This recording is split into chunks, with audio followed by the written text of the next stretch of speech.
With the release of which from Mercury around the corner, and with corporations seemingly playing a large role, I figured why not do a video summing up what we know about the four main ones so far. The Ochs Earth Corporation, Jeturk Heavy Machinery, Pyle Technologies, and Grassley Defense Systems, each with their own goals, design style, and flagship mobile suit.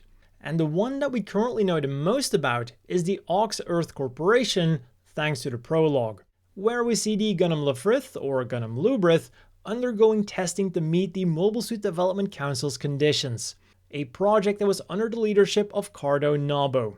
And while it wasn't without its hitches, things overall progressed smoothly, with not just the Lafrith being completed, but also a prototype mass production version, better known as the Lafrith pre-production model. And both of these machines were tested out at the Vanadis Institute, an R&D division of Ochs. However, things did not end as planned, and the machinations of the other corporations behind closed doors put a halt to the Gundam development project. But we'll talk more about this in a second when we go over the corporations behind it. Unlike the other corporations then, we don't know who is in charge of Ochs, but we do know a lot about their people. One of the most important people at the company was Nadim Samaya, the father of the series' main character Suleta and the development manager of the Lafrith. And for this, he would be temporarily transferred to the Vanadis Institute, where his wife Elnora worked as a researcher and test pilot. And the unit that she was testing out was the Gundam Lafrith. Also, Nadim himself was a very capable pilot, but we don't know if he was also active as either a regular pilot or a test pilot. The one other test pilot then that we know about from the Vanadis Institute was Wendy Oland, a junior test pilot who also acted as a researcher. Next up we have Nyla Bertrand, who was also a researcher and served as an operator. She was also involved with the testing of the Lafrith. Finally then we have Cardo Nabo, a senior researcher at the Vanadis Institute who might not be the actual person in charge, but due to her fame and influence, she has become their key representative. And one of the things that led to this was her involvement with the gun format theory, a technology that was initially only meant for prosthetic limbs, but would also be expanded to mobile suits, leading to the so-called Gundams, and unfortunately, also a slew of health concerns. And it was these health concerns that would lead the Mobile Suit Development Council to denounce the Gundams. The big question that remains to be seen then is what happened to Ochs after the prologue. The Gundam Ariel, the main Gundam of the series, is clearly a development of the Lafrith, but to what capacity was Ochs responsible for it? The other companies made a pretty big stink about the Gundams, but the Gundam Ariel doesn't seem to be all that secret. And in addition to that, a couple of days ago, we just got two new Gundam Lafriths that were announced, the Lafrith Ur and the Lafrith Thorn. So it looks like the Mobile Suit Development Council wasn't completely able to stamp out the Gundams. But at the very least, Ochs will have lost its prominence, because by the time of the main series, the other three companies, Grassley Defense Systems, Jeturk Heavy Machinery, and Pyle Technologies, are known as the three big companies that fall under the Beneritt Group, which we'll talk more about in a second. And these companies are also referred to as houses, therefore officially becoming the Grassley House, the Jeturk House, and the Pyle House. But for obvious reasons, I prefer to switch the words around. House Grassley, House Jeturk, and House Pyle. But there is also a fourth house, House Earth, which may or may not be related to the Ochs Earth Corporation. And the two currently confirmed members are Nika Nanaura and Chuaturi Panlunch, nicknamed Choo Choo.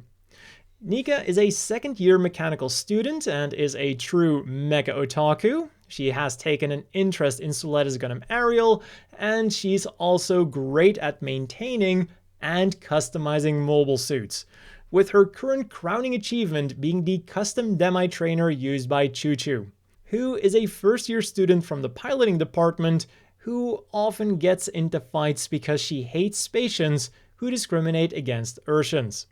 And now let's move on to the Mobile Suit Development Council. In the prologue, we saw that the two main companies involved with it were Grassley Defense Systems and Jeturk Heavy Machinery, with Grassley seeming to take the center stage. Their CEO is Saria Zanelli, a tough seasoned man with an adopted son called Shadiq Zanelli, and by the time of the main series, Shadiq is a third-year student and leader of the Grassley dorm. Unlike his father though, he's soft-spoken and easygoing, but he has managed to achieve a great deal. And despite only being a student, he's already under consideration for becoming the next leader of the company.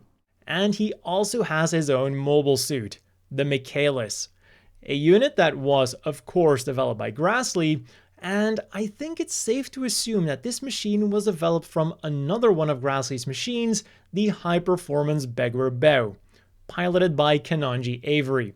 Now, depending on how you look at it, this machine wasn't used by Grassley itself, but was instead provided to Dominicus, a special forces group that belonged to the Mobile Suit Development Council, where Grassley plays a huge role. And since we're on the topic of the Begwer-Bow, a variant of this machine is the Begwer Pente. Next up then is Delling Rembrandt.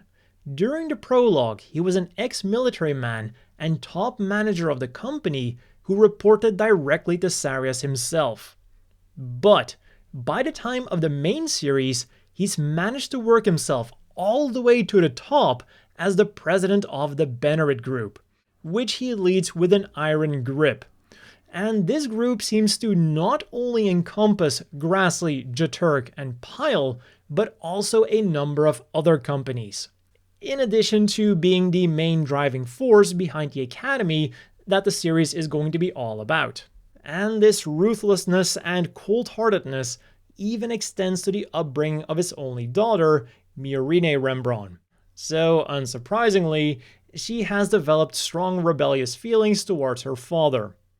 Still, she is doing very well at the academy, where she's a second-year student in the management strategy department. Quickly back to Delling then, he's also the supervising representative of Cathedra, the auditing organization of the Mobile Suit Development Council. They were responsible for the Hydra, a unit that was provided to Dominicus, and the Hindry, a unit that is extremely similar to the Hydra, so it could either be a variant, a specialized commander unit, or a slightly upgraded next generation version. And now we move on to the other big company of the council, Jeturk Heavy Machinery.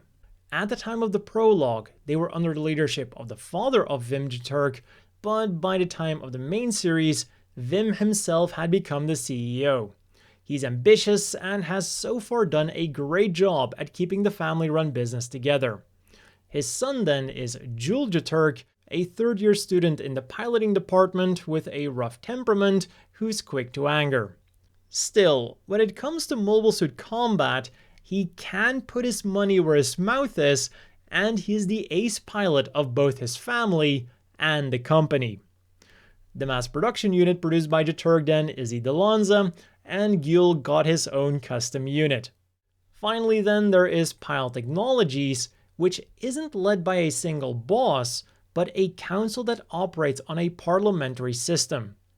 The four people in charge are Nguyen, Kal, Nevola, and Golneri, and I really wonder if their distinct design is going to have some kind of meaning, especially with that collar thing extending over their chin and ears. But regardless, their flagship mobile suit is the Gundam Ferroct, piloted by Elon Ceres, a third-year student of the piloting department who's at the top of his class. He's also taciturn and solitary, so he doesn't seem to be interested in anyone from school, except for Suletta.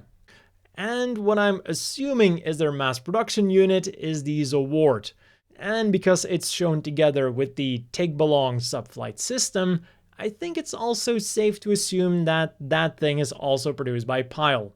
One final cool thing then that you may or may not have noticed is that not only do all of these machines look very different from each other from company to company, but Bandai even went as far as to have all of them designed by a different mecha designer, kind of mirroring how things would go in real life. For Ochs we have GNT Head, for Jeturk Ippei Gyobu, for Pyle Wataru Inata, and for Grassley there is Kanetaka Ebikawa, which then means that there's a strong possibility that the main mobile suit used by the Academy, the Demi Trainer, is produced by Grassley, because the Demi Trainer is designed by Kanetaka Ebikawa. And the same reasoning can be applied to the Daryl Baldy. It was designed by Ippei Gyobu, so it's most likely produced by Jeturk. And that is all that we know so far about Ochs, Grassley, Jeturk, and Pyle. So let me know down below which company's mobile suits you think look the best. I'll also have it as a community poll. Personally, I'm really torn between the sleek Pyle designs and the amazing Ochs designs. I'll see if I can come up with a more definitive answer after editing. As always, a big thank you to the Patreon supporters. I hope everyone watching has a great day, and I'll see you all next time.